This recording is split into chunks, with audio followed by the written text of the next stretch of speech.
आपण पाहत आहात भारतीय जनमत, आपला चॅनल।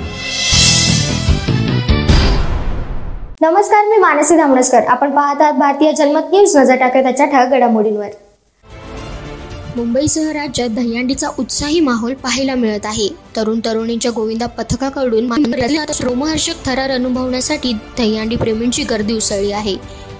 या पार्श्वभूमीवर दादरमधील आयडियलच्या गल्लीत दहीहंडी उत्सवात दृष्टीहीन तरुणींचा समावेश असलेल्या नयन फाउंडेशन गोविंदा पथकाने मानवी मनोरे रचत सर्वांचे लक्ष वेधून घेतलं। नयन फाउंडेशनच्या दृष्टीहीन तरुणांच्या गोविंदा पथकाने 4 तर तरुणींच्या गोविंदा पथकाने 3 थरांची शानदार सलामी दिली।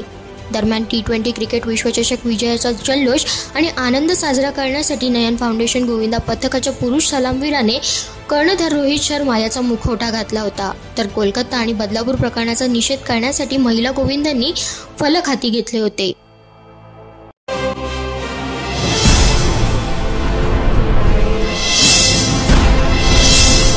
आपण पाहत आहात भारतीय जनमत, आपला चॅनल।